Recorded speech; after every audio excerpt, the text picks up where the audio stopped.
श्री स्वामीनारायण भगवान की जय। अक्षर पुरुषोत्तम महाराज की जय। गुणातीतानंद स्वामी महाराज की जय। भगत जी महाराज की जय। शास्त्री जी महाराज की जय। योगी जी महाराज की जय। प्रमुख स्वामी जी महाराज की जय। महंत स्वामी जी महाराज की जय। प्रमुख स्वामी जी महाराज शताब्दी महोत्सव की जय। आज की इस सत्संग सभा के शुभारंभ में सभी भक्तों का हार्दिक स्वागत है।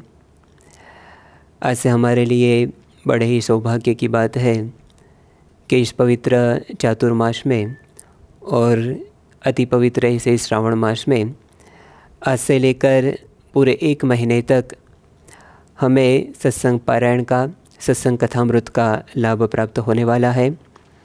आज के इस रविवार के शुभ दिन पर हमें जो सत्संग पारायण का लाभ प्राप्त होने वाला है, तो आज की इस मंगलमय सभा का शुभारंभ करते हैं भगवान की धुन, प्रार्थना एवं स्तुति के गान से। संगीत वृंद से निवेदन करते हैं कि हमें धुन, प्रार्थना एवं स्तुति में जोड़े। श्री स्वामीनारायण भगवान की जय।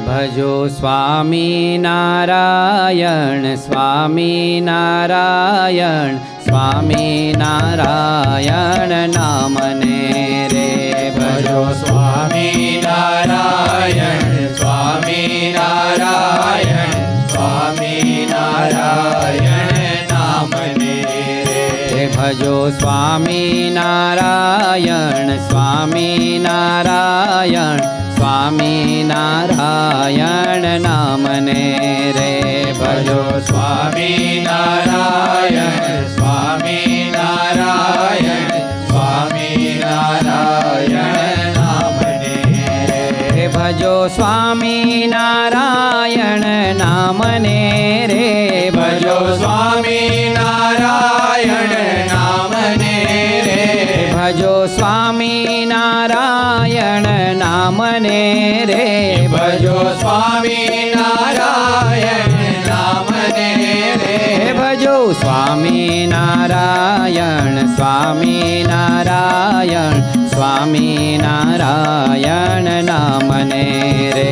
भजो स्वामी नारायण, स्वामी नारायण, स्वामी नारायण नामने रे। भजो भक्त अने भगवान ने रे। भजो भक्त अने भगवान ने रे। भजो भक्त अने भगवान ने रे। भजो भक्त अने भगवान ने रे। भजो स्वामी नारायण, स्वामी नारायण, स्वामी नारायण नामने रे। भजो स्वामी नारायण, स्वामी नारायण, स्वामी नारायण नामने रे। भजो अक्षर पुरुषोत्तम ने रे। भजो अक्षर पुरुषोत्तम ने रे। भजो अक्षर पुरुषोत्तम ने रे। भजो अक्षर पुरुषोत्तम ने रे। भजो स्वामी नारायण, स्वामी नारायण, स्वामी नारायण नामने रे। भजो स्वामी नारायण, स्वामी नारायण, स्वामी नारायण नामने रे। भजो ब्रह्म अने पर ब्रह्म ने रे। भजो ब्रह्म अने पर ब्रह्म ने रे। भजो ब्रह्म अने पर ब्रह्म ने रे। भजो ब्रह्म अने पर ब्रह्म ने रे। भजो स्वामी नारायण, स्वामी नारायण, स्वामी नारायण नामने रे। भजो स्वामी नारायण, स्वामी नारायण, स्वामी नारायण नामने भजो प्रमुख स्वामी महाराज ने रे, भजो प्रमुख स्वामी महाराज ने रे, भजो महंत स्वामी महाराज ने रे, भजो महंत स्वामी महाराज ने रे, भजो स्वामी नारायण स्वामी नारायण स्वामी नारायण नाम ने रे, भजो स्वामी नारायण स्वामी नारायण स्वामी नारायण नाम ने रे, भजो स्वामी नारायण स्वामी नारायण स्वामी नारायण नाम ने रे, भजो स्वामी नारायण स्वामी नारायण स्वामी नारायण नाम ने रे, भजो स्वामी नारायण नाम ने रे, भजो स्वामी नारायण नाम ने रे, भजो स्वामी नारायण नाम ने रे, भजो स्वामी नारायण नाम ने रे, भजो स्वामी नारायण स्वामी नारायण स्वामी नारायण नाम ने रे, भजो स्वामी नारायण स्वामी नारायण स्वामी नारायण नाम ने रे, भजो स्वामी नारायण स्वामी नारायण स्वामी नारायण नाम ने रे, भजो स्वामी नारायण स्वामी नारायण स्वामी नारायण नाम ने रे, भजो स्वामी नारायण स्वामी नारायण स्वामी नारायण नाम ने रे, भजो स्वामी नारायण स्वामी नारायण स्वामी नारायण नाम ने रे। श्री स्वामीनारायण भगवान की जय। अब हम दोनों हाथ जोड़कर आंखें मूंद कर भगवान की प्रार्थना में जुड़ेंगे।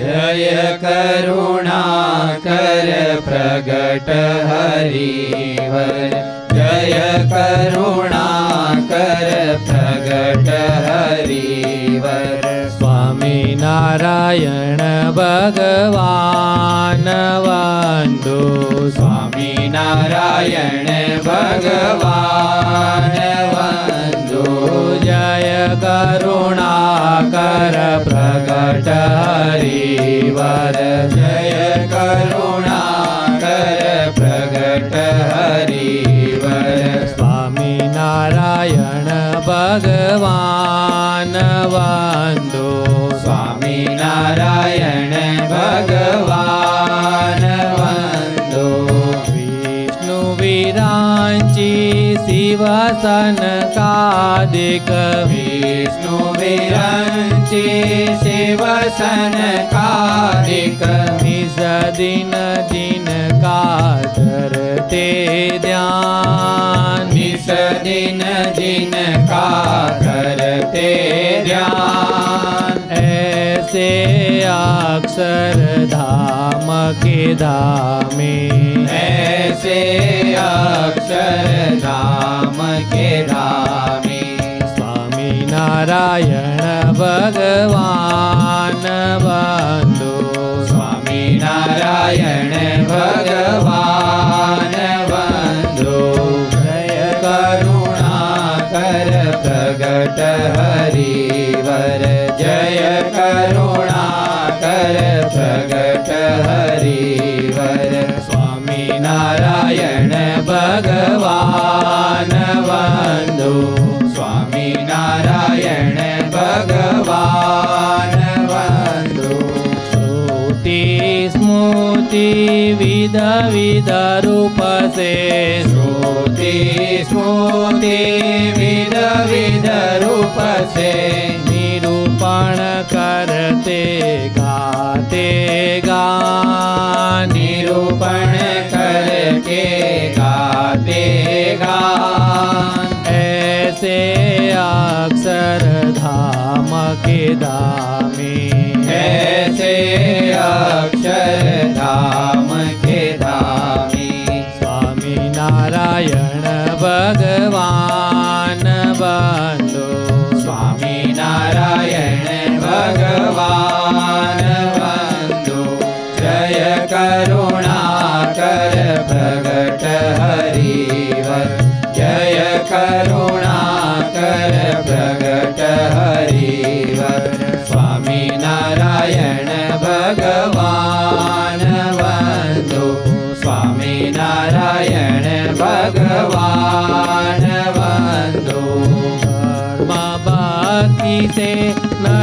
तनुधारी, धर्म भक्ति से नर तनुधारी, प्रकट भये कृपा निधान, प्रकट भये कृपा निधान।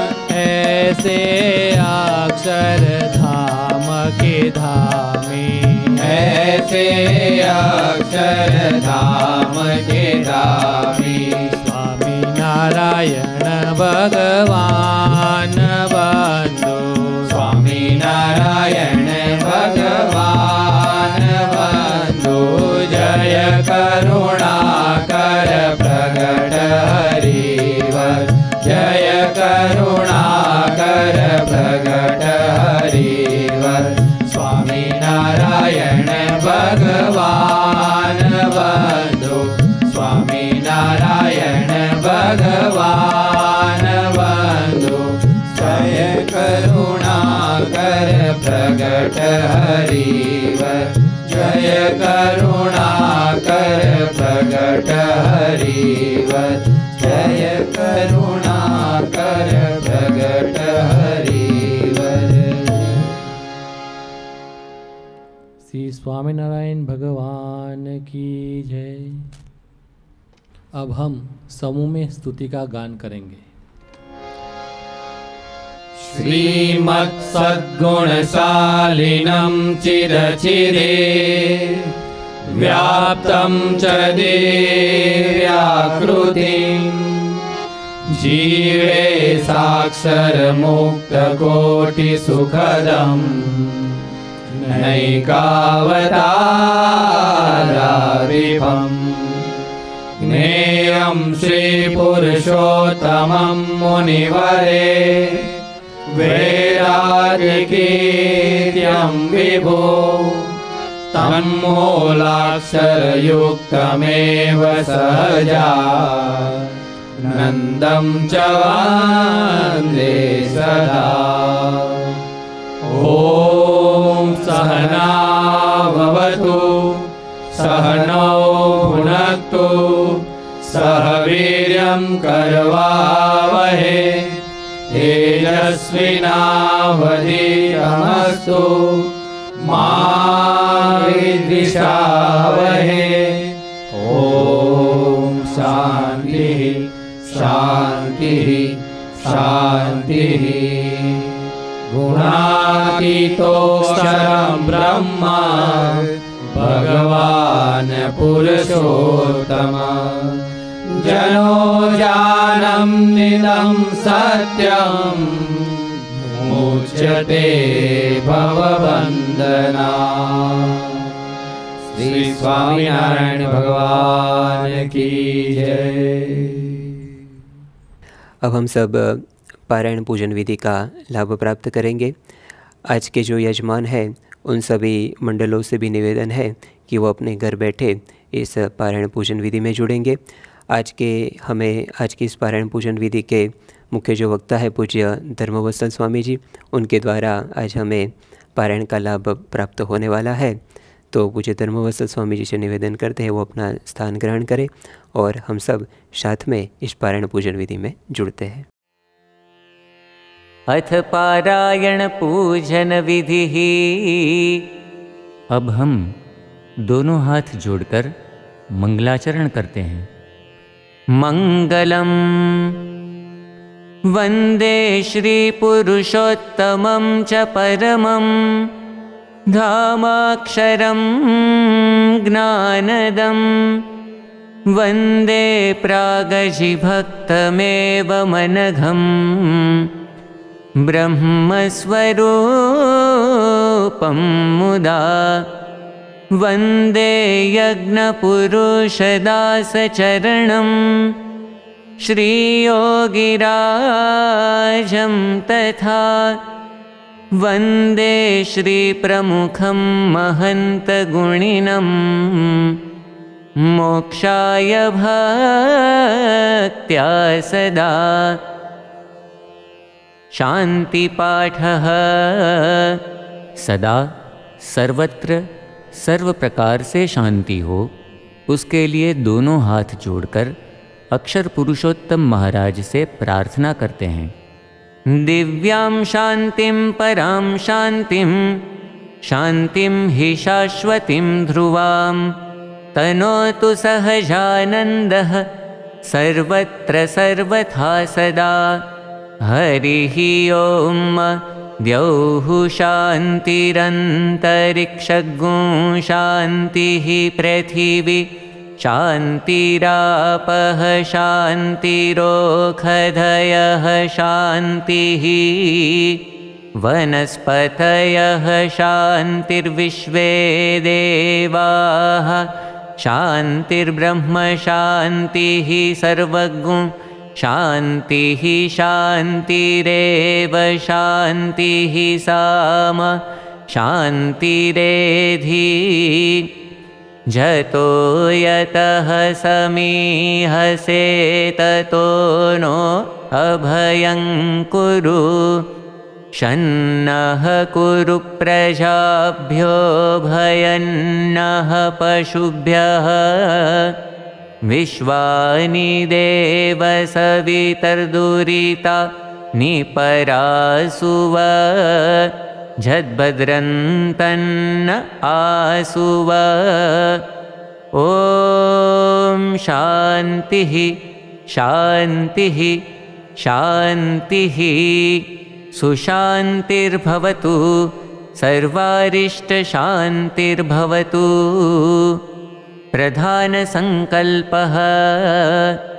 अब हम पारायण पूजन विधि का मुख्य संकल्प करने जा रहे हैं। आप सभी यजमान से निवेदन है, अपने दाएं हाथ में जल रखें। नमः परमात्मने श्री स्वामिनारायण परब्रह्म पुरुषोत्तमाय तत्सत्।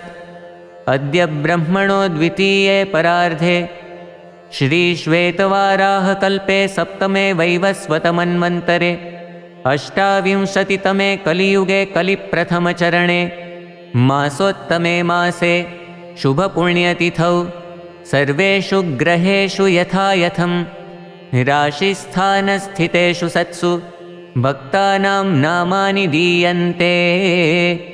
सांगं सपरिवारं तत्तन्नगरवास्तव्यानां तत्तन्नाम्नां भक्तानां।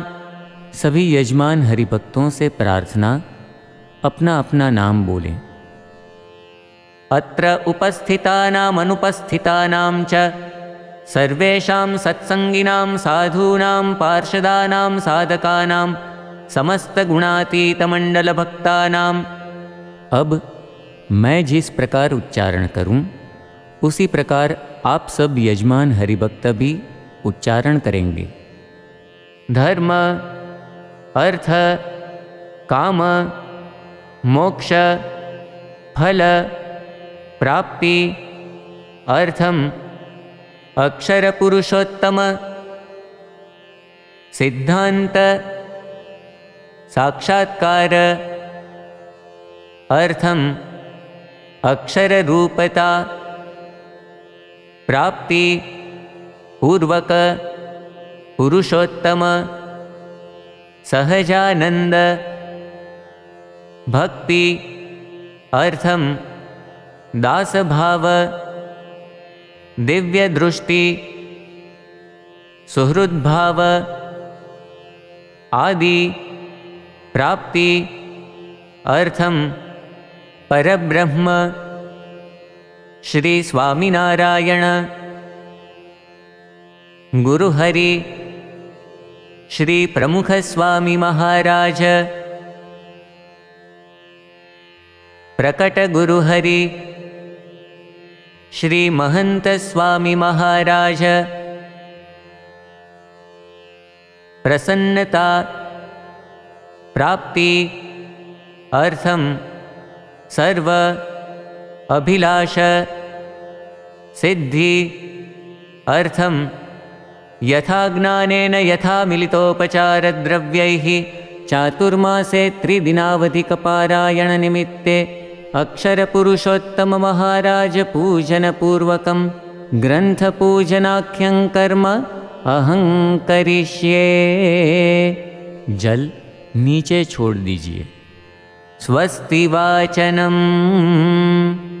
अब हम अपने अपने घरों में पीठिका पर स्थापित अक्षर पुरुषोत्तम महाराज एवं गुरु परंपरा की मूर्तियों का तथा ग्रंथ का कुमकुम और अक्षत से पूजन करेंगे। पश्चात परिवार के सदस्य एक दूसरे के भाल में भी टीका लगाएंगे। मनसि राजतां स्वस्ति स्वस्ति वचसि कर्मणि भूयात् स्वस्तिमयं सर्वं स्वामिनारायण प्रभो। हरिः ओम। स्वस्ति न इंद्रो वृद्धश्रवाः स्वस्ति नः पूषा विश्ववेदाः स्वस्ति नस्तार्क्ष्यो अरिष्टनेमिः स्वस्ति नो बृहस्पतिर्दधातु भद्रं कर्णेभिः शृणुयाम देवा भद्रं पश्येमाक्षभिर्जत्राः स्थिरैरङ्गैस्तुष्टुवागुंसस्तनुभिर्व्यशेमहि देवहितं जदायुः। श्री स्वामीनारायण भगवान की जय। अब हम पूज्य धर्मवत्सल स्वामी जी से निवेदन करते हैं कि भगवान स्वामीनारायण जी की परवाणी ऐसे वचनामृत ग्रंथ पर हमें पारायण का लाभ प्रदान करें। पूज्य धर्मवत्सल स्वामी जी। स्वामीनारायण वचनामृत सारंगपुर प्रकरण का 18 खार भूमिका। संवत 1877 में भाद्रपद शुक्ला अष्टमी को श्री स्वामी श्री सहजानंद जी महाराज श्री सारंगपुर गांव स्थित जीवा खाचर के राजभवन में उत्तरी द्वार के कमरे के बरामदे में विराजमान थे। उन्होंने सफ़ेद धोती धारण की थी, श्वेत चादर ओढ़ी थी और मस्तक पर श्वेत पाग बांधी थी। वे उत्तर की ओर मुखान्वित करके विराजमान थे। उनके समक्ष सभा में मुनि तथा स्थान स्थान के हरिभक्त बैठे थे। उस समय श्री जी महाराज बोले कि जो श्रद्धावान पुरुष हो उसको यदि सच्चे संत का संग मिल जाए तथा उनके वचन में श्रद्धावान हो जाए तो उसके हृदय में स्वधर्म, वैराग्य, विवेक, ज्ञान, भक्ति आदि सर्वे कल्याणकारी गुण प्रकट हो जाते हैं तथा उसके हृदय में काम क्रोधाधिक विकार भस्म हो जाते हैं। इस वचनामृत में भगवान स्वामीनारायण ने किस प्रकार हमारे जीवन में हमें श्रद्धा रखनी चाहिए और श्रद्धा में हमें क्या क्या करना होता है उसके बारे में उन्होंने हमें बताया। वैसे तो अगर दुनिया में देखा जाए तो कोई भी कार्य करना हो उनमें श्रद्धा की आवश्यकता है। बिना श्रद्धा कोई भी कार्य वो संभव नहीं है। श्रद्धा ज़्यादा कम हो सकती है लेकिन बिना श्रद्धा किसी भी प्रकार का कार्य वो संभव नहीं होता है। लेकिन जितनी ज़्यादा श्रद्धा होती है और तेजी से श्रद्धा होती है इतना हमारा ध्येय तक पहुंचने में हमें आसानी वो महसूस होती है। एडिसन का जीवन इसके लिए एक आदर्श दृष्टांत के रूप में है। वो जब छोटे थे, प्राइमरी स्कूल में पढ़ाई कर रहे थे, तब एक बार स्कूल के प्रिंसिपल ने एक खत लिख करके एडिसन को बोला कि अपनी माँ को दे देना। उनके पिताजी तो घर में रहते ही नहीं थे, तो एडिसन ने जाकर के वो खत अपनी माँ को दिया और माँ ने उस खत को खोल करके जब पढ़ा तब बहुत ही दुख उनके जीवन में हुआ, क्योंकि प्रिंसिपल ने ये लिखा था कि आपका जो बेटा एडिसन वो मंदबुद्धि है, वो किसी भी प्रकार की पढ़ाई वो कर नहीं सकेगा।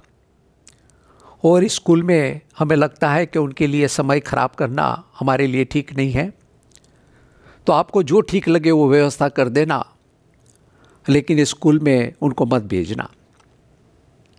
माता को काफ़ी दुख हुआ, लेकिन माता को अपने बेटे में विश्वास था। तो धीरे धीरे पढ़ाई की ओर माता ने एडिसन के जीवन में श्रद्धा की सिंचाई की, और धीरे धीरे करते ये सिंचाई इतनी गाढ़ हो गई कि उसके बाद एडिसन को कुछ कहने की आवश्यकता नहीं होती थी। उसको अपने आप ही विज्ञान में इतना लगाव हो गया कि वो अलग अलग अपने आप प्रयोग करने लगे, उसकी गहराई में वो जाने लग गए, और सारी दुनिया उनसे मतलब ज्ञानी है कि जो एडिसन ने आविष्कार किए हुए हैं, करीबन 1000 से भी ज़्यादा उन्होंने अलग अलग आविष्कार किए हुए हैं। अगर ये नहीं किए होते तो मानव जीवन किस प्रकार का होता, वो भी एक सोचना हमारे लिए मुश्किल हो जाता। उनके जीवन में कई अवरोध आए, कई तकलीफ़ें आई, लेकिन एडिसन की श्रद्धा ऐसी थी कि वो उनको रोक नहीं पाई। एक बार तो जब उनकी 65-66 साल की उम्र थी, अपनी प्रयोगशाला में वो एक प्रयोग कर रहे थे, और प्रयोग करते करते एक छोटी सी आग लग गई, और वो छोटी सी आग धीरे धीरे बड़ी होती गई, और एडिसन तो बच कर के बाहर निकल गए, लेकिन सारी उनकी जो लेबोरेटरी और फैक्ट्री वो बिल्कुल जल करके राख हो गई। एडिसन बाहर खड़ा था, अपनी फैक्ट्री को जलता हुआ वो देख रहा था। उनका घर पास में ही था, तो उनका बेटा भी ये आग देख करके अपने पिताजी के पास आकर के खड़ा हो गया। एडिसन ने उनके अपने बेटे को देखा और पूछा कि तेरी माता कहाँ है, उनको जल्दी बुला ले, क्योंकि इस प्रकार की बड़ी आग कभी उनके जीवन में उनको देखने की नहीं मिलेगी। एक जगह मतलब उनकी फैक्ट्री जल रही है, और दूसरी जगह एडिसन इतने मतलब स्वस्थ हैं ताकि उनको लगता नहीं है कि मेरा बड़ा नुकसान हो गया, और नुकसान तो काफ़ी हुआ था, क्योंकि जो उनकी फैक्ट्री इंश्योर्ड थी उनसे ज़्यादा उनको ये नुकसान हो चुका था। फिर भी ये जो अवरोध उनकी जो प्रगति थी उसमें रोक नहीं पाया। वो हमेशा आनंदित रहता था और नया नया सोच रहता था। तो ये आग के बाद कई दिनों में उन्होंने कई आविष्कार उन्होंने कर दिया, और सबसे बड़ा आविष्कार उनका जो था, इन्वेंशन था, वो इलेक्ट्रिक बल्ब का था। लेकिन वो उसका आविष्कार करने के लिए उनको हज़ारों की संख्या में ये प्रयोग करने पड़े हुए थे। अलग अलग धातु, अलग अलग रसायन उसको इस्तेमाल करना पड़ा था। और जब ये प्रयोग कर रहे थे तब लोग आकर के उनको कहते थे कि आपने इतने प्रयोग इस बल्ब के लिए कर लिए, लेकिन आप कर नहीं पाए, तो हमें लगता है कि अशक्य है, इसके लिए समय खराब करने की आवश्यकता नहीं है। तब एडिसन स्वस्थता से इन लोग को कहते थे कि देखो, अब तक मुझे ये पता चल गया कि इतने सारे धातु और इतने सारे रसायन का जो मैंने उपयोग किया और काम में नहीं लगे, तो वो ये बल्ब बनाने में काम में नहीं आएगा, इतना मुझे तय हो गया। तो उसको छोड़ करके बाकी जो रसायन है, बाकी जो पदार्थ है, उसका मैं इस्तेमाल करता रहूँगा, और जब तक बल्ब मुझे प्राप्त नहीं होगा मैं किसी भी हालत में रुकूंगा नहीं। तो इस प्रकार उनकी श्रद्धा थी। चाहे कितने भी विघ्न बीच में आ गए, चाहे कितने भी अवरोध आ गए, लेकिन वो एडिसन को रोक नहीं पाए। और बैटरी का भी आविष्कार उनका जो था वो भी वैसा ही आविष्कार था कि उसमें भी कई उन्होंने प्रयोग कर चुके थे, हज़ारों की संख्या में प्रयोग कर चुके थे, लेकिन उसको सही ढंग से जो धातु का इस्तेमाल करना था, जो रसायन का इस्तेमाल करना था, वो प्राप्त नहीं हो रहा था। लेकिन एडिसन की जो श्रद्धा वो इधर उधर नहीं हुई, वो वैसी की वैसी बनी रही और जीवन के अंत तक इस प्रकार के आविष्कार वो करते रहे। तो जब इस प्रकार की श्रद्धा होती है तो आदमी जो चाहते हैं वो उस प्रकार का अपना जो ध्येय है उसको सिद्ध कर सकता है। और वैसा ही दृष्टांत अब्राहम लिंकन का है। वो बहुत ही गरीब परिवार में उसका जन्म हुआ था। उनके पिताजी लकड़ी का काम कर रहे थे और बहुत ही गरीब थे। घर में कोई सुविधा के नाम कोई व्यवस्था नहीं थी। एक टंग खाना भी उनके लिए मुश्किल था। लेकिन बचपन से ही अब्राहम लिंकन को एक श्रद्धा थी कि मुझे पढ़ाई करनी है। लेकिन पढ़ाई कर सके इस प्रकार की घर में कोई किसी भी प्रकार की व्यवस्था नहीं थी, लेकिन उनकी श्रद्धा दृढ़ थी। तो हर रोज़ 8 किलोमीटर तक वो पैदल चल करके पढ़ाई के लिए एक स्कूल में जाते थे। लेकिन घर की परिस्थिति ऐसी थी, परिवार की परिस्थिति ऐसी थी कि वो किताब भी खरीद नहीं सकता था। तो हर रोज़ लाइब्रेरी में जा कर के बैठता था और वहाँ जो भी किताबें उनको प्राप्त होती थी उनसे अपनी वो पढ़ाई करता था। और घर में ऐसी परिस्थिति थी कि ज़्यादातर वो दिया भी नहीं जला सकते थे, क्योंकि तेल की भी घर में कमी थी। तो रात को वो सड़क पे जा कर के स्ट्रीट लाइट के नीचे बैठ करके अपनी पढ़ाई करता था। इस प्रकार की परिस्थिति में भी उनकी जो श्रद्धा थी उस हिसाब से उन्होंने पढ़ाई की और पढ़ाई करते करते एक लॉयर वो बन गया, एक वकील वो बन गया। और वकील बनने के बाद उस वक्त अमेरिका की जो व्यवस्था थी उसको देख करके अब्राहम लिंकन बड़े ही दुखी हो गए, क्योंकि उस वक्त वहाँ पे एक गुलामी की एक व्यवस्था थी कि अफ्रीका जैसे देश, वहाँ से गरीब लोगों को लोग पकड़ करके लाते थे अमेरिका तक और वहाँ पे उनके पास मजदूरी करवाते थे। न तो उनकी खाने की कोई व्यवस्था होती थी, न तो पूरे कपड़े पहनने की व्यवस्था होती थी, और ज़बरदस्ती से इनके पास मजदूरी की करवाई जाती थी। और अगर मजदूरी में इधर उधर होते थे तो उसको अच्छी तरह से पिटाई भी की जाती थी और कई बार तो उनको मार भी दिया जाता था। ये देख करके लिंकन बहुत ही हैरान हो गए। उनको लगा कि इनको बचाने के लिए मुझे कुछ करना चाहिए, लेकिन जो उनकी परिस्थिति थी उसमें वो कुछ नहीं कर सकता था। तो उन्होंने सोचा कि अगर मैं राजकारण में प्रवेश करूं और अच्छे स्थान तक पहुंच जाऊं तो शायद मैं इन लोगों को कुछ मदद कर सकता हूं। तो उन्होंने राजकारण में प्रवेश किया और इलेक्शन वो जीतने का वो पुरुषार्थ करता रहा। कई इलेक्शन वो हार चुके, लेकिन फिर भी उनकी श्रद्धा वो कभी कम नहीं हुई। वो धीरे धीरे धीरे आगे बढ़ते बढ़ते वो तो इतिहास है कि वो अमेरिका के राष्ट्र प्रमुख तक वो पहुंच गए और राष्ट्र प्रमुख बने।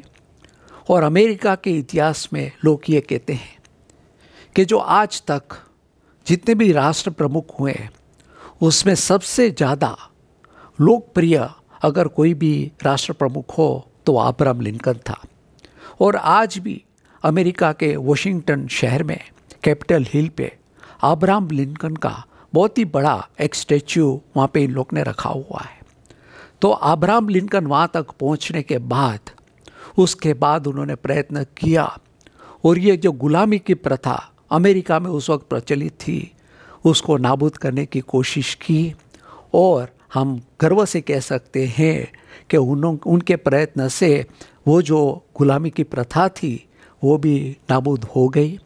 तो देखो कि श्रद्धा आदमी को कहाँ तक पहुँचा सकती है, कि जितनी आपकी श्रद्धा तेज हो, चाहे कितने भी अवरोध बीच में आ जाए, लेकिन फिर भी आदमी अपने ध्येय को सिद्ध कर सकता है। लेकिन हमारे शास्त्र ये कहते हैं कि इस प्रकार की श्रद्धा अगर मनुष्य में हो और उसके साथ भगवान में श्रद्धा और ऐसे भगवान के धारक संत और सत्पुरुष उनके वचन में अगर किसी को विश्वास आ जाता है तो वो जो अगर श्रद्धा के साथ उनका मिश्रण हो जाता है तो वो सामान्य सी क्रिया नहीं रहती है, वो भक्ति में रूपांतरित हो जाती है, वो भक्ति बन जाती है। उसके बाद वो सामान्य क्रिया नहीं रहती है और उस वजह से आदमी के जीवन में सुख, शांति और प्रेम का उनको अनुभव होता है। हमारे शास्त्र कहते हैं कि इस प्रकार की किसी को अगर श्रद्धा हो और श्रद्धा में भगवान में श्रद्धा और भगवान के धारक ऐसे जो संत पुरुष होते हैं, जो परम एकांतिक संत होते हैं, उनके वचन में अगर किसी को विश्वास आ जाता है और विश्वास से उनकी आज्ञा का पालन करता है तो वो जो क्रिया है, वो जो श्रद्धा है, वो सामान्य सी श्रद्धा नहीं रहती है, वो भक्ति में रूपांतरित हो जाती है।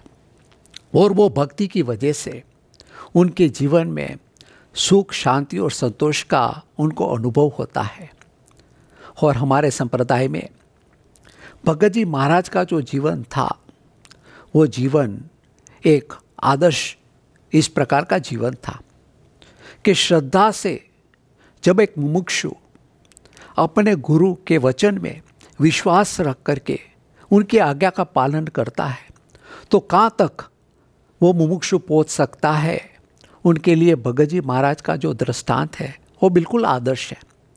वैसे तो वो अनादि सिद्ध पुरुष थे, भगवान को उन्होंने धारण किया हुआ था, लेकिन आम जो मुमुक्षु हैं उनके जीवन में उनको किस प्रकार की साधना करनी है, किस प्रकार से अपने गुरु को प्रसन्न करना है, उनकी आज्ञा का पालन करना है, उनके लिए उनका जीवन था।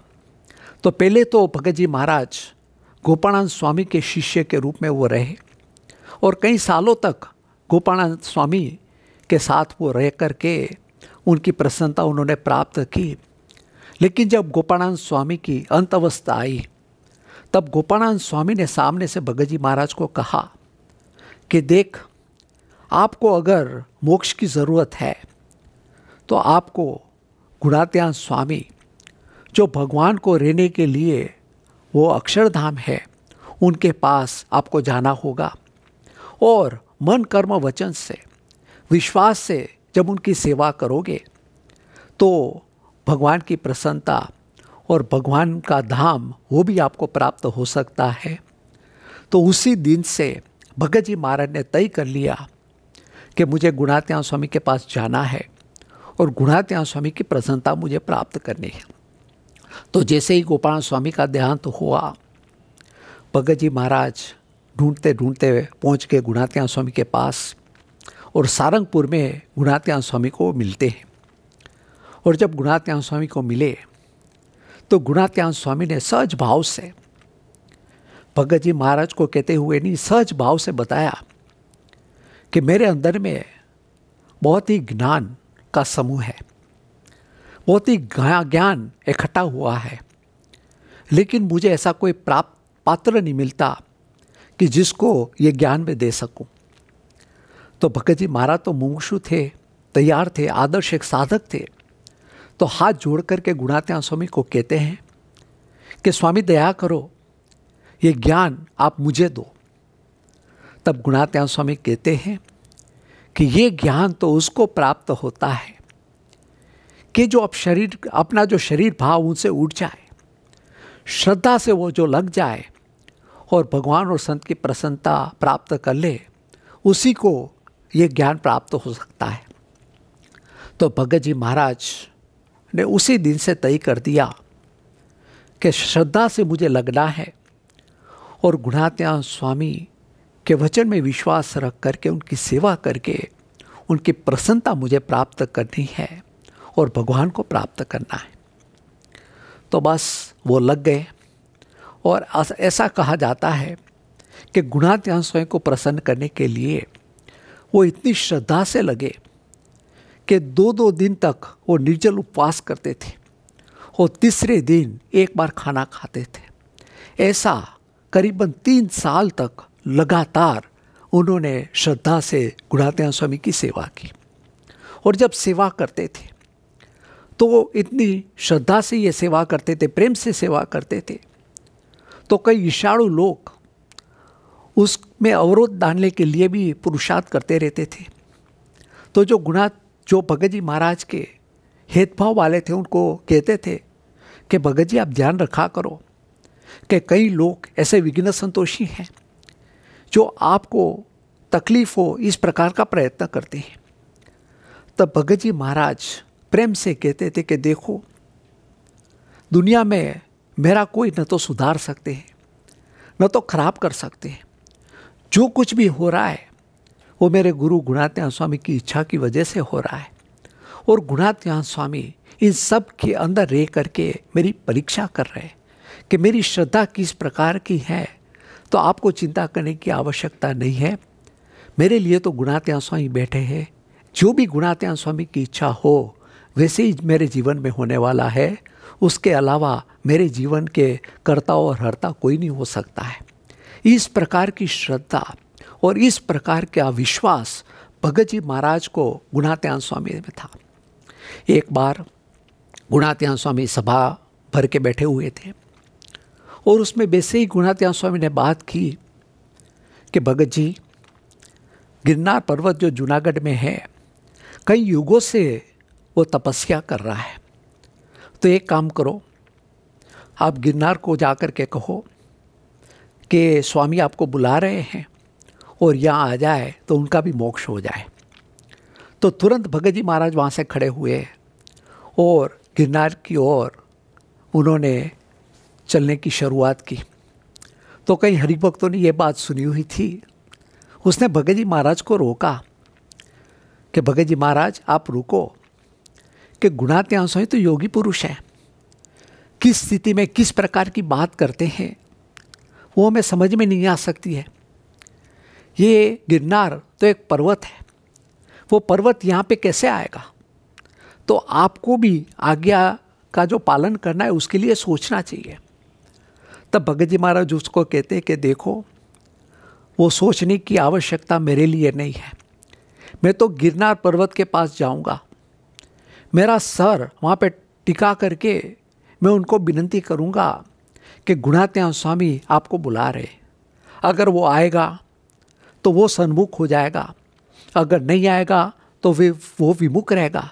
लेकिन मुझे गुणात्यान स्वामी की आज्ञा, उनका पालन नहीं करने से मुझे विमुख नहीं होना है, मुझे तो गुणात्यान स्वामी से सन्मुख ही रहना है।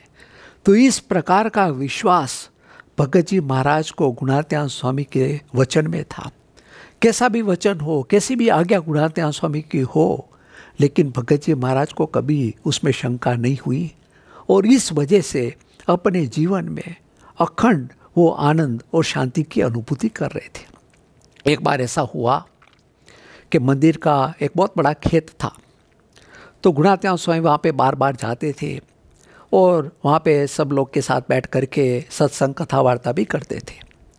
तो एक बार जब गुणात्यान स्वामी वहाँ पे पधारे तो खेत के बगल में ही एक अच्छी सी पानी भरी हुई नदी वहाँ से जा रही थी और वहाँ पे करीबन 300 आम के पेड़ लगे हुए थे। तो एक बार गुणात्यान स्वामी जब वहाँ पे पधारे तो उन्होंने पेड़ के सामने देख करके बोला कि इतना पानी का समूह है पास में, फिर भी ये आम के जो पेड़ हैं वो सूख रहे हैं। सब हरिभक्त संत लोग उनके साथ थे, सबने सुना, लेकिन किसी ने उसके प्रति ध्यान नहीं दिया, ज़्यादा कुछ विचार नहीं किया और गुणात्यान स्वामी के साथ आगे चले और गुणात्यान स्वामी आगे जा कर के बैठे और वहाँ पे उन्होंने कथा वार्ता शुरू की। भगत जी महाराज भी साथ में थे। भगत जी महाराज समझ गए कि स्वामी जी की रुचि क्या है, स्वामी जी क्या कहना चाहते हैं। तो उन्होंने एक बाल्टी ली और पास में जो नदी थी वहाँ से पानी भर भर के एक एक पेड़ के मूल में उन्होंने 4-4 बाल्टी वो पानी उस वक्त पिला दिया, डाल दिया। और जब सब पेड़ को उन्होंने पानी डाला तो अपने आप तो पसीने से वो भर गए थे, सारा शरीर पसीने से गीला हो गया था, वस्त्र भी सारे गीले हो गए थे। तो उसके बाद उन्होंने अपने हाथ और मुंह धो करके जहाँ पे गुणात्यान स्वामी कथा वार्ता कर रहे थे वहाँ जा पहुँचे और वहाँ जब पहुँचे तो कथा तो समाप्त हो चुकी थी और उस वक्त पॉपकॉर्न की जो प्रसाद थी वो भी गुणात्यान स्वामी ने सबको बांट दी थी। जब भगत जी महाराज वहाँ पे पहुँचे तो प्रसाद में भी कुछ बचा नहीं था, लेकिन फिर भी वो गुणात्यान स्वामी के पास गए, अपना हाथ लंबाया। तो जो हरि भक्त संत लोग वहाँ पे बैठे थे वो आपस में अंदर में हंसने लगे कि इनको कुछ विवेक है। जब गुणात्यान स्वामी ने इतनी अच्छी कथा वार्ता की तब जाकर के सेवा कर रहा था। जब प्रसाद सारा बांट दिया गया तब आकर के यहाँ पे खड़ा रहता है। लेकिन भगत जी महाराज को तो गुणात्यान स्वामी से लेना देना था, और जो भी गुणात्यान स्वामी से मिल गया उनमें ही वो अपना जीवन मान रहा था। तो उस वक्त भगत जी महाराज ने अपना हाथ लंबाया और उस वक्त बिना कटा जो भी वहाँ पे पॉपकॉर्न पड़ा हुआ था वो गुणात्यान स्वामी ने थोड़े से लेकर के भगत जी महाराज के हाथ में रखे। और उस वक्त भगत जी महाराज गुणात्यान स्वामी को प्रार्थना करते हैं। एक दाना उसने हाथ में लिया और प्रार्थना करते हैं कि स्वामी दया करो, मेरा स्वाद टल जाए। और उस वक्त गुणात्यान स्वामी ने प्रसन्नता से कहा कि जा प्राग जी, तेरा स्वाद टल जाएगा। एक दाना लेकर के अपने मुंह में भगत जी महाराज ने रखा, दूसरा दाना हाथ में लिया और गुणात्यान स्वामी से प्रार्थना करते कि स्वामी मेरे अंदर से काम वो जल जाए। गुणात्यान स्वामी ने कहा कि जा तेरा काम जल जाएगा, और वो एक दाना मुंह में रखा। और ऐसे करते करते सारे जो दोष वो गुणात्यान स्वामी ने टाल दिए। तब जो हरिभक्त संत लोग बैठे थे उनको पता चला कि ये जो प्रसाद गुणात्यान स्वामी ने भगत जी महाराज को दिया वो कुछ अलग प्रसाद था, और हमें जो प्रसाद दिया गया वो कुछ अलग था। इसका कारण यही था कि गुणात्यान स्वामी की अनुवृत्ति, गुणात्यान स्वामी की इच्छा के अनुसार भगत जी महाराज ने अपना जीवन बनाया हुआ था। कभी गुणात्यान स्वामी की कोई भी आज्ञा उसमें भगत जी महाराज ने शंका नहीं की थी। एक बार तो ऐसा हुआ कि किसी ने आकर के गुणात्यान स्वामी से कहा कि स्वामी आपको पात्र तो देखना था, क्या आपने अपनी प्रसन्नता, अपनी शक्ति, अपना ऐश्वर्य सब कुछ आपने भगत जी को दे दिया, लेकिन आपको पात्र तो देखना था कोई पंडित, कोई पढ़ा लिखा, कोई विद्वान, उसको अगर आपने ये आपकी शक्ति, आपकी प्रसन्नता दी होती तो अच्छी तरह से काम हो सकता। लेकिन प्राग जी तो अबूझ है, प्राग जी तो अपना नाम भी सही ढंग से नहीं लिख सकता है और एक दर्जी परिवार से है, तो आपने ये गलत कर दिया। तब गुणात्यान स्वामी कहते कि देखो, मुझे तो प्राग जी को देने की कोई इच्छा नहीं थी, मैंने कभी इच्छा नहीं की थी, लेकिन प्राग जी की श्रद्धा ऐसी थी और प्राग जी की लगन ऐसी थी, प्राग जी को हमारे में इतना विश्वास था कि नहीं देना था, फिर भी हमारे हाथ वो छूट गए और भगत जी महाराज को हमने दे दिया।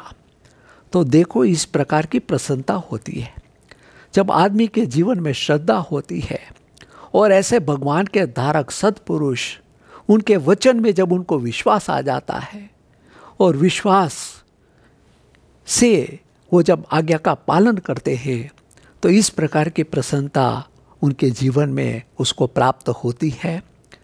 और भगवान ने मध्य का जो 11वां वचनामृत, उसमें भी यही बात बताई कि जो हरि भक्त होते हैं, जब भगवान में श्रद्धा रख करके भगवान की प्रसन्नता और ऐसे संत के आज्ञा का पालन करके जो भी क्रिया करते हैं तो भक्ति में रूपांतरित हो जाती है। तो हमारा भी यही कर्तव्य होता है कि भले हम जो भी कुछ करना है वो करते रहे। संसार का हमारा जो काम है, हमें नौकरी करनी है, हमें धंधा करना है या कुछ भी करना है, वो करते रहें, उसको बंद नहीं करना है। लेकिन उसके साथ ये भगवान में श्रद्धा, भगवान में विश्वास और ऐसे संत के वचन में विश्वास रख करके जो भी छोटी मोटी उनकी आज्ञा हो, उनका जब हम पालन करते हैं तो जो भी हमारी क्रिया होती है वो भक्ति में रूपांतरित हो जाती है, और किसी भी प्रकार का उस क्रिया का हमारे जीवन में हमें बंधन नहीं होता है, किसी भी प्रकार का उसका बोझा हमारे जीवन में नहीं रहता है। भगवान स्वामीनारायण के समय में सुंदरनियाणा के एक डोसा भक्त थे, और वो भी भगवान स्वामीनारायण के काफ़ी अच्छे भक्त थे। श्रद्धावान थे और भगवान के वचन में वो संपूर्णतः विश्वास से जुड़े हुए थे और काफ़ी बड़ा धंधा भी वो करते थे। उसका गुड़ का धंधा था। सुबह जल्दी से उनका धंधा शुरू हो जाता था और रात को देरी तक उनका धंधा चलता रहता था। और ये डोसा भक्त जो हैं वो उसी में सुबह से शाम तक लगा रहते थे। एक बार भगवान स्वामीनारायण की खत आई कि जैसे ही ये खत आपको मिलती है आपको गढ़ड़ा आना है। तो सुबह 9 बजे उनको खत मिली।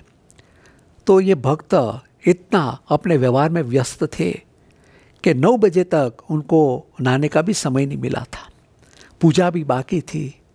तो उस वक्त वो भक्त ने कुछ सोचा नहीं, जैसे ही समाचार मिला दुकान वैसे ही छोड़ करके वो गढ़ड़ा की ओर चल पड़े। बीच में नदी आई, वहाँ पे स्नान कर लिया, अपनी पूजा कर ली और गढ़ड़ा की ओर पहुँच गए। तो देखो इतना बड़ा धंधा कर रहे थे, लेकिन भगवान और संत में श्रद्धा और विश्वास से वो जुड़े हुए थे। संपूर्णतः उनके वचन में विश्वास था, तो किसी भी प्रकार का बंधन उसको नहीं हुआ। धंधा करते हुए भी वो बिल्कुल अलिप्त थे और जब भी छोड़ने का हुआ तो छोड़ने में उसको कोई समस्या नहीं हुई।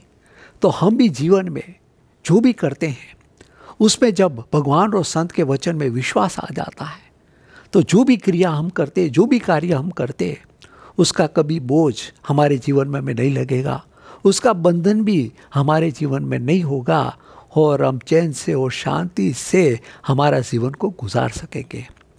तो हम तो बड़े भाग्यशाली हैं कि हमें ऐसे ही गुरु प्राप्त हुए कि जिन्होंने अपने जीवन के द्वारा ये बातें सारी सिद्ध कर रखी है कि जिन्होंने श्रद्धा से अपने गुरु को अच्छी तरह से प्रसन्न किए हुए हैं, उनके वचन में उन्होंने बिल्कुल विश्वास रखा हुआ है, कभी उनके वचन में उन्होंने शंका भी नहीं की हुई है और अच्छी तरह से विश्वास रख करके उनका पालन किया हुआ है। हम तो बड़े भाग्यशाली हैं कि प्रमुख स्वामी महाराज और मोहन स्वामी महाराज जैसे गुरु हमें प्राप्त हुए हैं। और ये गुरुजन जो हमको प्राप्त हुए हैं उनके जीवन ऐसा था कि उनके जीवन के द्वारा भी हमें काफ़ी कुछ प्रेरणा प्राप्त होती है, इसलिए हम भाग्यशाली हैं। वो सिर्फ बातें नहीं करते हैं लेकिन अपने जीवन में इस प्रकार की श्रद्धा का हमें दर्शन होता है और गुरु में विश्वास किस प्रकार रखना चाहिए वो भी इन गुरु के जीवनों के द्वारा, उनके आदर्श के द्वारा हमें समझ में आता है। मोहन स्वामी महाराज के जीवन में जब उन्होंने दीक्षा भी नहीं ली थी, करीबन 56-57 की ये बात है, जब मोहन स्वामी महाराज योग में थे, विनु भगत उनका नाम था और योगी जी महाराज के साथ वो सब जगह घूमते थे। दीक्षा लेने में भी अभी 6-7 महीने का समय था। तो उस वक्त एक दिन उनका ये क्रम था कि नहा धो पूजा कर करके वो योगी जी महाराज के दर्शन करने के बाद जो भी नाश्ता खाना करना था वो करते थे। तो सुबह जब योगी जी महाराज के दर्शन करने के लिए मैं विनु भगत एक बार गए, तो उस दिन योगी जी महाराज ने सुबह उनको विनती की कि विनु भाई आज क्या निर्जल उपवास करोगे? तो विनु भाई ने प्रेम से हाथ जोड़ करके योगी जी महाराज को कहा कि हाँ स्वामी, जैसी आपकी इच्छा, मैं निर्जल उपवास करूँगा। और उस दिन उन्होंने निर्जल उपवास किया। उपवास तो करते थे लेकिन सारा दिन सेवा में भी जुड़ना पड़ता था। कुछ ना कुछ सेवा वो योगी जी महाराज की आज्ञा से वो करते रहते थे। दूसरे दिन सुबह जब स्नान वगैरह से वो निपटा करके योगी जी महाराज के दर्शन के लिए गए, तो दोबारा योगी जी महाराज ने यही विनती की कि विनु भाई आज निर्जल उपवास करोगे? तो महंत स्वामी महाराज ने, विनु भाई ने प्रेम से हाँ बोल दिया और दूसरे दिन भी उन्होंने निर्जल उपवास किए। 48 आवर्स 48 घंटे तक तो उनको निर्जल उपवास हो गए। तीसरे दिन सुबह वही क्रम योगी जी महाराज के दर्शन के लिए गए और योगी जी महाराज ने उस दिन भी महंत स्वामी महाराज को कहा कि क्या आज निर्जल उपवास करोगे? और महंत स्वामी महाराज ने प्रेम से बोला कि हाँ स्वामी, जैसी आपकी इच्छा, हम निर्जल उपवास करेंगे। ये 48 घंटे का तो उपवास हो चुका है, फिर भी इतनी ही श्रद्धा से, इतने ही विश्वास से महंत स्वामी महाराज ने तीसरे दिन भी निर्जल उपवास किया। चौथे दिन वही क्रम, वो अपनी क्रिया निपटा करके जब योगी जी महाराज के पास गए, वैसे दूसरा कोई होता तो पहले ही जा करके व्रत का पारणा करके उसके बाद योगी जी महाराज के दर्शन के लिए जाते, लेकिन ये तो महंत स्वामी महाराज थे, उनको श्रद्धा थी, उनको अपने गुरु में विश्वास था, तो योगी जी महाराज के दर्शन के लिए जाते थे। तो दर्शन के लिए जब गए तो चौथे दिन योगी जी महाराज ने वही आदेश दिया कि क्या आज निर्जल उपवास करोगे? तब विनु भाई ने सहर्ष उसका भी स्वीकार कर लिया। 72 आवर्स का तो निर्जल उपवास हो चुका है और फिर भी योगी जी महाराज का आदेश हुआ, प्रेम से उन्होंने वो भी स्वीकार कर लिया और चौथे दिन भी उन्होंने निर्जल उपवास किया। और चौथे दिन के बाद 5वें दिन सुबह वैसे ही योगी जी महाराज के दर्शन के लिए गए, तब योगी जी महाराज ने वही बात बताई कि क्या आज निर्जल उपवास करोगे? तो विनु भाई ने तब भी प्रेम से हाथ जोड़ कर कहा कि स्वामी जैसी आपकी इच्छा। तो उस दिन भी महंत स्वामी महाराज ने ये उपवास किया। 96 घंटे का तो उपवास हो चुका है और फिर भी महंत स्वामी महाराज ने ये 5वें दिन का भी निर्जल उपवास किया।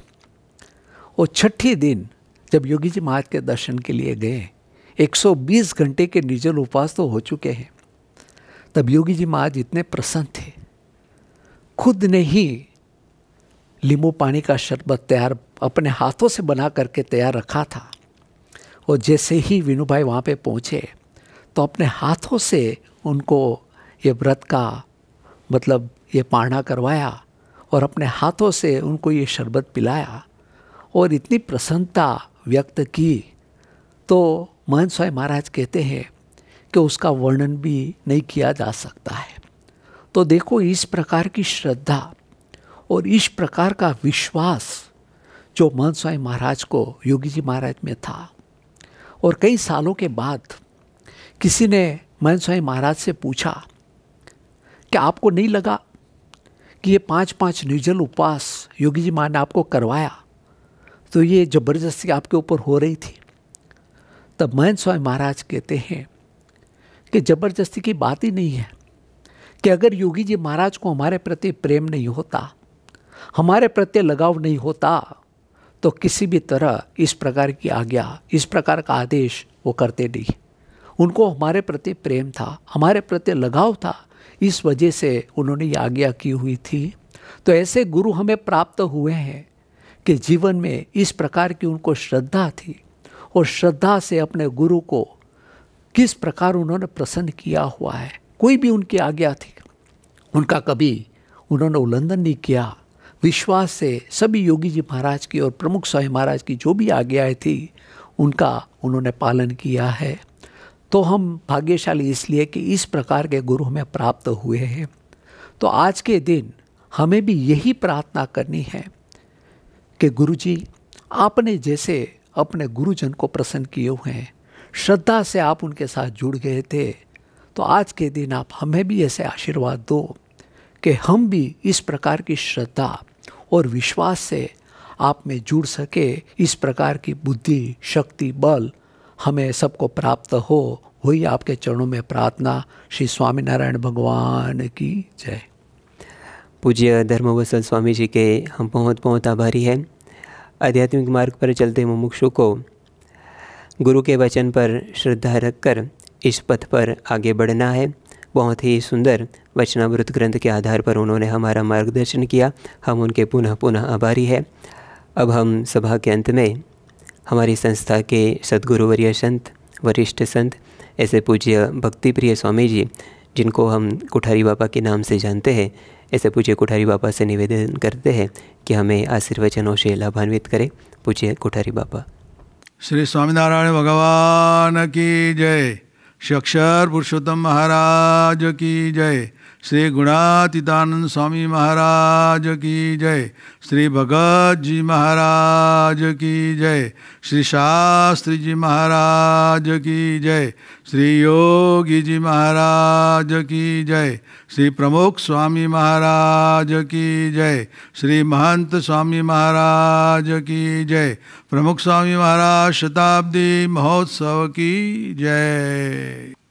भगवान स्वामीनारायण के धाम रूप संत अक्षर ब्रह्म गुणातीतानंद स्वामी ने अपने उपदेश में बताया है कि श्रद्धा, खप और समागम, ये तीन बातें सत्संग में आगे बढ़ने के लिए है, और हठ, मान और ईर्ष्या, ये तीन सत्संग में घटने के लिए है। तो ये साधन में बढ़ने के लिए, श्रद्धा सत्संग में आगे बढ़ने के लिए दिन दिन प्रति अपना प्रगति होती रहे, इसके लिए श्रद्धा की अत्यंत जरूरी है। और श्रद्धा सब जगह हमें दिखाई देती है। किसान रहता है, वह किसान अपने खेत में बीज बोता है, तो वह ऐसा नहीं समझता कि मैं ये निकम्मा छोड़ देता हूँ, लेकिन वह समझता है कि मैं जितना बोता हूँ इससे अनेक गुना मुझे प्राप्त होने वाला है। ऐसी इसको श्रद्धा है। विद्यार्थी को भी डॉक्टर बनना हो, इंजीनियर बनना हो, वकील बनना हो, तो इसके लिए वह अभ्यास में मेहनत करता है, श्रद्धापूर्वक मेहनत करता रहता है, तो अवश्य इसका जो संकल्प हो वह पूर्ण होता है। तो अभ्यास के बाद में भी श्रद्धा की जरूरत रहती है। संगीतकार भी संगीत के लिए, संगीत में आगे बढ़ने के लिए आलाप करता रहता है, और नियमित रूप से घंटों तक आलाप करता रहता है, तो वह सबसे अच्छा श्रेष्ठ संगीतकार भी बन सकता है। इसी प्रकार से श्रद्धा की जरूरत हर एक जगह में रहती है। परम पूज्य प्रमुख स्वामी महाराज भी कई बार बताते थे कि कोई आदमी को दही की ज़रूरत हो तो वह क्या करता है, वह दूध को गर्म करता है, बाद में ठंडा करने के बाद इसमें तक्रत छोड़ता है और इसको पात्र में रख देता है, और सुबह में जब देखता है तो उसको दही प्राप्त होता है। लेकिन कोई आदमी ऐसा हो कि ऐसा दूध में तक्रत छोड़ने के बाद 2 घंटे के बाद इसको ऐसा हिला के देखे कि दही हुआ या नहीं, फिर सो जाए, फिर 2 घंटे के बाद उठ के देखे कि हिलाए और दही बना के नहीं, ऐसा देखता है और बार बार देखता रहता है। तो जब सुबह में वह देखता है तो दही इसको मिलता नहीं है। जिसको दही प्राप्त करना हो तो इसको एक बार रख के श्रद्धापूर्वक सो जाना, और सुबह अवश्य इसको दही मिलेगा। तो इसी छोटे कार्य में भी श्रद्धा की जरूरत रहती है। मनुष्य अपने घर में से बाहर निकलता है और दरवाज़ा बंद करके इसके वहाँ ताला लगाते हैं, तो ताला लगाता है तो उसको ऐसी श्रद्धा है कि मेरा घर सही सलामत रहेगा, इसको कोई तकलीफ नहीं रहेगी। तो इस प्रकार से श्रद्धा हर एक जगह लोग रखते हैं। तो इस भगवान के मार्ग में भी ये श्रद्धा की अत्यंत आवश्यकता रहती है। जो कोई श्रद्धापूर्वक काम करता है तो इसको इस सत्संग में भी जो सद्गुण प्राप्त करने के लिए ये श्रद्धा की अत्यंत जरूरी है। तो भगवान और संत के वचन में श्रद्धा रख के वह प्रयत्न करता रहता है तो अवश्य वह आगे बढ़ता रहता है। जैसे कि एक सत्यकाम जाबले था, वह अपने अन्य साथियों के साथ गुरु के पास ब्रह्म विद्या प्राप्त करने के लिए गया, और वहाँ सबने कहा कि हमें गुरु आप ब्रह्म विद्या प्राप्त करनी है। तो गुरु ने बताया कि ये 400 गाय है, इसको लेके जाओ और 1000 हो, बाद में आप वापस लौटना। तो सत्यकाम जाबाली तैयार हो गए। दूसरे तो कहने लगे कि हम कहीं गाय चराने के लिए नहीं आए, हम तो ब्रह्म विद्या पढ़ने के लिए आए हैं। तो वे लोग आश्रम में रहे और सत्यकाम गायों को लेके गया और गायों की अच्छी सेवा भी करता था। और जब 1000 गाय हुई तो जब वापस लौटता था तो उसी समय ऐसे सहज ही उसको ऐसे स्फुरना रही और वैद्य की जब श्रुति हो वह बोलने लगा, और ऐसा बोलते बोलते आता था। तो आश्रम में रहे जो विद्यार्थी थे वे उन्होंने सुना कि ये कौन बोलता है।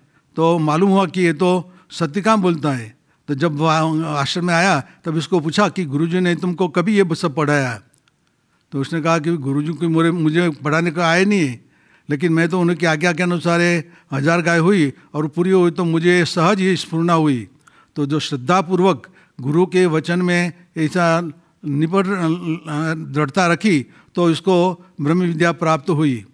तो इसी मार्ग में से इसी प्रकार से योगी जी महाराज भी कई बार कहते थे कि शास्त्री जी महाराज के योग में हम 40 साल तक रहे और 40 साल तक हमने लगातार शास्त्री महाराज की आज्ञा के अनुसार ही कार्य किया है, अपनी मनमानी कोई बात की नहीं है। और इस प्रकार से श्रद्धापूर्वक आज्ञा का पालन करते रहें। तो योगी जी महाराज कहते थे कि शास्त्री महाराज की बहुत बड़ी प्रसन्नता हमारे पर हुई। साथ साथ में शास्त्री महाराज हमें दर्शन देते हैं और सुख देते हैं। तो इस प्रकार से श्रद्धापूर्वक सेवा में जुट जाने के कारण हमें ऐसे सत्पुरुष की प्रसन्नता प्राप्त होती है, हमें उसका दर्शन भी होता रहता है और इसका सुख हमें प्राप्त होता है। तो इस प्रकार से ये आध्यात्मिक मार्ग में भी श्रद्धा की जरूरत बहुत रहती है। भगत जी महाराज को गुणात्यान स्वामी ने आज्ञा दी कि ऐसे सब भक्तों को भी आज्ञा दी थी कि ये नींव खोदने की है। तो सब अलग अलग जगह पर नींव खोदते थे। तो कई ने तो 4-5 फुट खोदा, लेकिन ऐसा कड़क जमीन नहीं आई। किसी ने 3 फुट 4 फुट खोदा, कोई नहीं आई। और भगत जी महाराज तो श्रद्धापूर्वक वहाँ खोदते थे, तो उनको 2-2.5 फुट में तो कड़क जमीन आ गई, तो इसका कार्य पूरा हो गया। तो वहाँ गुणात्यान स्वामी आए और उन्होंने देखा कि आपका काम पूरा हो गया। तो उन्होंने कहा कि जो श्रद्धापूर्वक कार्य करता है तो उसको साधन की समाप्ति जल्दी होती है। तो इस प्रकार से आध्यात्मिक मार्ग में ऐसे गुरु की प्रसन्नता के लिए जो कुछ करे वह श्रद्धापूर्वक हम करते रहे, और इस प्रकार से करते रहेंगे तो अवश्य हमें ये लाभ मिलेगा। योगी जी महाराज कई बार बताते थे कि 2 तपस्वी थे, वे ऐसे तपस्या करते थे। एक तपस्वी ये पीपल के झाड़ नीचे बैठा था और दूसरा तपस्वी इमली के झाड़ नीचे बैठा था। वहाँ से एक बार नारद जी गुजरे, तो नारद जी वहाँ दोनों तपस्वी के पास गए और उनको बताया कि मैं भगवान के पास जा रहा हूँ, तो आपको कुछ प्रश्न पूछना है। तो उन लोगों ने कहा कि हमें दूसरा तो कोई प्रश्न नहीं है, लेकिन हम ये तपस्या करते हैं, ये भगवान का दर्शन करने के लिए करते हैं। तो आप भगवान को पूछना कि हम ये तप करते हैं तो भगवान हमें कब दर्शन देंगे। तो नारद जी भगवान के पास पहुँचे, वहाँ जाके भगवान को पूछा कि 2 तपस्वियों ने ये प्रश्न पूछा है, तो इसको आप कब दर्शन देंगे। तभी भगवान ने बताया कि उन तपस्वियों को आप बताना कि जिस झाड़ के नीचे वे बैठे हैं, तो इस पेड़ के जितने भी पन्ने हो, इतने साल के बाद इसको हमारा दर्शन होगा। ये जवाब सुन के नारद जी तो हतोत्साह हो गए। फिर भी ऐसे जाते थे और तपस्वियों ने उनको देखा तो बुलाया कि नारद जी, भगवान ने क्या उत्तर दिया। तो नारद जी ने पहले जो पीपल का झाड़ नीचे बैठे थे ये तपस्वी को बताया कि भगवान ने ऐसा कहा है कि इस पीपल के जितने पन्ने हैं इतने साल के बाद आपको दर्शन होगा। तो ये जो पीपल के झाड़ नीचे तपस्वी बैठा था वह उन्होंने सोचा कि इतने साल के बाद हमें दर्शन होगा। वो तो अपना आसन उठा के घर के और चला गया। और ऐसा देखकर नारद जी को हुआ कि अभी इमली के झाड़ नीचे के वाला तो क्या होगा। तो वहाँ गया और वहाँ जाने के बाद तपस्वी को बताया कि इस इमली के जितने वृक्ष के जितने पन्ने हैं इतने पन्ने के बाद आपको दर्शन भगवान का होगा। तो तपस्वी बैठे थे तो उठ के नाचने और कूदने लगे और उसी समय साक्षात भगवान प्रकट हो गए। नारद जी ने भगवान को कहा कि आप तो कहते थे कि इतने साल के बाद मैं दर्शन दूंगा, आप यहाँ कैसे आ गए। तभी भगवान ने नारद जी को बताया कि नारद जी देखो इसको कितनी श्रद्धा है कि ये इतने साल के बाद भी हमें भगवान का दर्शन होगा ना, इसलिए वह आनंद में आ गया। तो इस प्रकार से जिसमें श्रद्धा रहती है तो ये भगवान इसका कार्य अवश्य करते ही रहते हैं। और शास्त्रों में भी, गीता में भी बताया है कि अनेक जन्म संसिद्ध ततो याति पराम गतिम। तो इसमें ये बताया है कि अनेक जन्म के बाद संसिद्ध होने के बाद इसको पर गति आत्यंतिक कल्याण की प्राप्ति होती है। तो ये इसके बारे में भगवान स्वामीनारायण ने बताया कि इसमें जो बताया है कि कल्याण अनंत जन्म के बाद होता है वह किसके कारण कि जो मंद श्रद्धा वाला रहता है इसको अनेक जन्म के बाद ये संसिद्ध होने के बाद ये कल्याण इसका होगा। लेकिन जो अत्यंत तीव्र श्रद्धा वाला हो और ऐसे भगवान और संत की आज्ञा में जुट जाए तो ये भगवान और संत की कृपा से इसी जन्म में इसको भगवान के धाम की प्राप्ति होती है, इसका कल्याण होता है। तो इसलिए जो श्रद्धावान रहता है इसका कल्याण भी ऐसे जल्दी से जल्दी होता है। और अपने शास्त्रों में भगवान स्वामीनारायण ने मध्य प्रकरण के 52वें हमने बताया है कि जो भी हम सेवा भक्ति करें वह श्रद्धापूर्वक करें। और भगवान स्वामीनारायण ने कहा कि जो श्रद्धापूर्वक जो हमारी सेवा करता है तो हमें अति पसंद होती है। लेकिन श्रद्धा के बिना कोई खाने का लाए तो खाने का हमें पसंद नहीं आता है। भोजन भी ऐसा वस्त्र लाए तो वस्त्र भी पहनना हमें पसंद नहीं रहता है। और श्रद्धा के बिना हमारी पूजा करे तो हमें पूजा भी पसंद नहीं है। और जो श्रद्धापूर्वक सेवा भक्ति करता है वह हमें अतिशय पसंद है।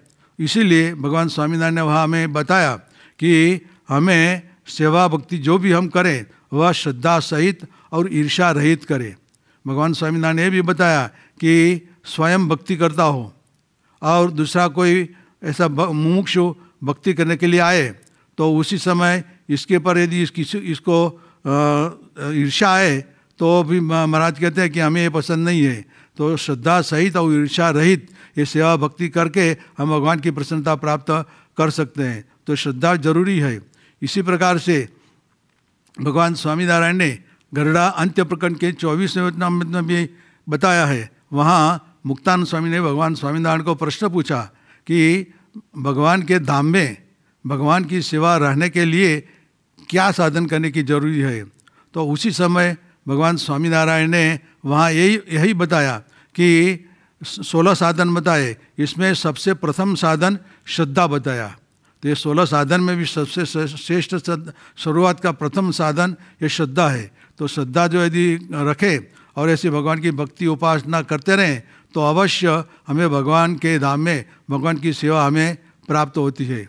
इसी प्रकार से गीता में भी भगवान ने श्री कृष्ण जी ने बताया कि श्रद्धावान लभते ज्ञानम तत्परः संयतेन्द्रिय ज्ञानम लब्ध्वा पराम शांतिम अचिरेणाधि गच्छति। तो इसमें भगवान ने ये बताया कि जो श्रद्धावान रहता है इसको ज्ञान की प्राप्ति जल्दी होती है। जिस प्रकार से ऐसे सत्संग होता हो और ऐसे भगवान के अखंड धारक सत्पुरुष अभी वर्तमान काल में प्रकट ब्रह्म स्वरूप परम पूज्य महंत स्वामी महाराज है तो ये बातें बताते हो, उपदेश देते हो तो उसी समय बार बार इसकी उपदेश सुनने में जिसको श्रद्धा हो और जो कुछ सुने इसमें इसको बराबर मन लगा के सुने, एकाग्र चित्त से सुने और इसके पर वह मनन करे, इसका निधि ध्यासन करे तो इसको इसका साक्षात्कार भी हो जाए। तो इस प्रकार से ये श्रद्धापूर्वक जो कथा जो सुनता है तो इसको ज्ञान की प्राप्ति होती है। लेकिन कोई बार उपदेश में कथा में आए और कोई बार न भी आए तो उसको ये ज्ञान जल्दी नहीं होता है। लेकिन श्रद्धापूर्वक जो कथा सुनता है तो अवश्य इसको ज्ञान की प्राप्ति होती है। साथ साथ में ये ज्ञान की प्राप्ति होने का दूसरा भी कारण इसमें बताया कि केवल श्रद्धा ही नहीं, साथ साथ में इसको कहा कि तत्पर होना चाहिए। तत्पर मैंने भगवत परायण होना चाहिए, मैंने भगवान के में इसकी वृत्ति अखंड रहनी चाहिए। भगवान में अखंड वृत्ति रख के और दूसरा भी बताया तत्पर संयत इंद्रिय, मैंने जिसने अपनी इंद्रियों को वश की हो, इंद्रियों यदि वश न की हो तो भी ये ज्ञान प्राप्त नहीं होता है। क्योंकि इंद्रियों अपने अपने विषय में दौड़ जाए तो फिर ज्ञान इसको सच्चे स्वरूप में नहीं प्राप्त होता है। इसलिए मैंने इंद्रियों को वश करके और भगवत परायण हो जाके और श्रद्धापूर्वक ये भगवान की कथा यदि सुने तो अवश्य इसको ज्ञान की प्राप्ति होती है। और ये ज्ञान कोई लौकिक ज्ञान की बात नहीं है, ये आत्मा और परमात्मा का जो ज्ञान वही सच्चा ज्ञान है। ब्रह्मस्वरूप योगी जी महाराज यही बताते थे कि आत्मा परमता ज्ञान ये सच्चा ज्ञान है और ये ज्ञान हमें प्राप्त करने का है। आत्मा रूप होप के परमात्मा परब्रह्म पुरुषोत्तम नारायण की हमें उपासना भक्ति करने की है। तो ये श्रद्धा रखे और तो इसको श्रद्धा ज्ञान प्राप्त होता है और ज्ञान प्राप्त होने के बाद इसको अचिरेणादि गच्छति शांतिम, शांति उनको तुरंत प्राप्त होती है। मैंने ज्ञान होने के बाद इसको शांति मिलती है और ये शांति अखंड शांति रहती है। इसमें इसको भगवान का आनंद भी आता है, भगवान का सुख भी आता है। तो इसीलिए ये भगवान स्वामीनारायण ने श्रद्धापूर्वक भगवान की भक्ति उपासना करने का हमें बताया है। तो ऐसी श्रद्धा रख के हम भी ऐसे प्रकट ब्रह्म स्वरूप परम पूज्य महंत स्वामी महाराज की आज्ञा में जुट जाए और इसकी प्रसन्नता प्राप्त करके अक्षरधाम की प्राप्ति करे। ऐसे भगवान स्वामीनारायण से परम पूज्य महंत स्वामी महाराज से प्रार्थना। श्री स्वामीनारायण भगवान की जय। अब हम सब विश्वव्यापी ये जो कोरोना महामारी है, जिनका उपद्रव दिन ब दिन बढ़ता ही जा रहा है, तो भगवान के चरणों में दीन भाव से हम प्रार्थना करते हैं कि जल्द से जल्द इस महामारी से इस दुनिया को निकाले। भगवान स्वामीनारायण के चरणों में प्रार्थना करते हुए हम स्वामीनारायण महामंत्र की धुन में जुड़ते हैं। स्वामीनारायण नारायण नारायण, स्वामीनारायण नारायण नारायण, स्वामीनारायण नारायण नारायण, स्वामीनारायण नारायण नारायण, स्वामीनारायण स्वामीनारायण, स्वामीनारायण स्वामीनारायण, स्वामीनारायण स्वामीनारायण,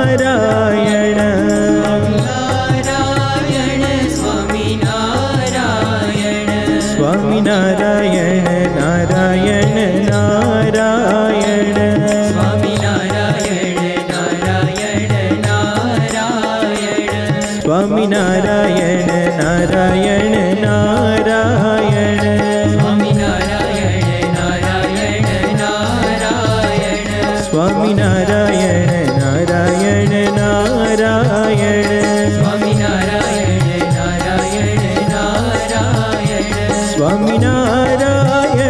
स्वामीनारायण,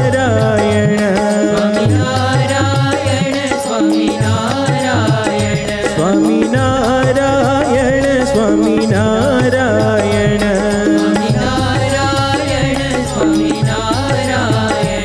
स्वामीनारायण स्वामीनारायण, स्वामीनारायण स्वामीनारायण,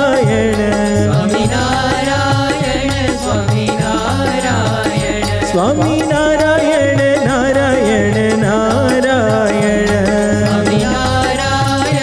स्वामीनारायण, स्वामीनारायण नारायण नारायण, स्वामीनारायण स्वामीनारायण, स्वामीनारायण नारायण नारायण, स्वामीनारायण नारायण नारायण, स्वामीनारायण नारायण नारायण,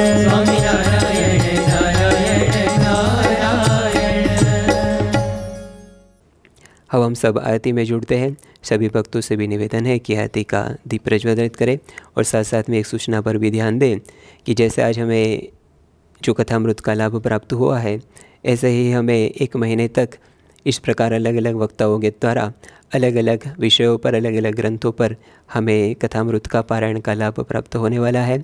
कल से ही हमें संत परम हितकारी इस विषय पर 3 दिन तक हमें कथामृत का लाभ प्राप्त होगा। तो हम सब रात को 9 से 10 बजे तक हम इस कथामृत का लाभ प्राप्त करें, जिसकी पूरी डिटेल अभी हमें स्क्रीन पर दिखाई दे रही है। तो हम सब इस कथामृत का लाभ प्राप्त करें और औरों को भी इस लाभ लेने के लिए हम प्रेरणा दें। अब हम सब आरती में जुड़ते हैं। श्री स्वामीनारायण भगवान की जय।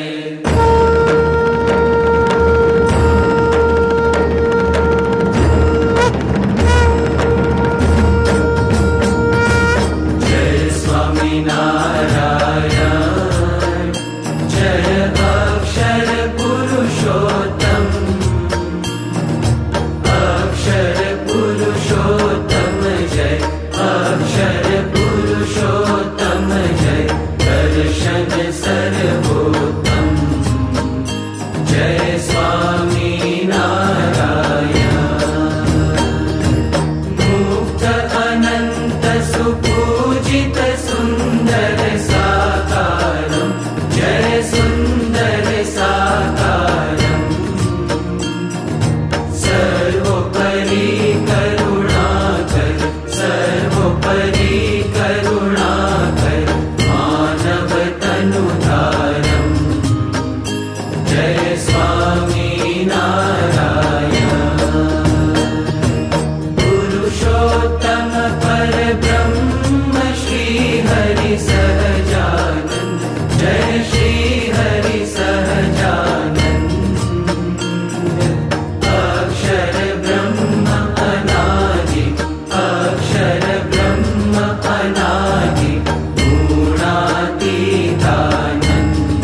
भाव दिव्यता सह ब्रह्मरूपे प्रीति ओ ब्रह्मरूपे प्रीति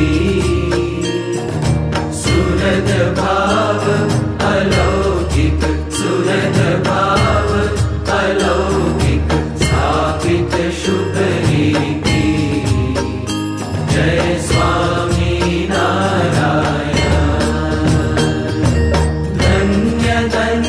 मम जीवन तव शरणे सुफलम् ओ तव शरणे सुफलम्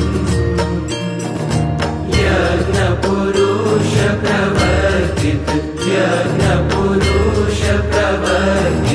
सिद्धान्तं सुखदम् जय स्वामी नारायण जय स्वामी नारायण जय अक्षर पुरुषोत्तम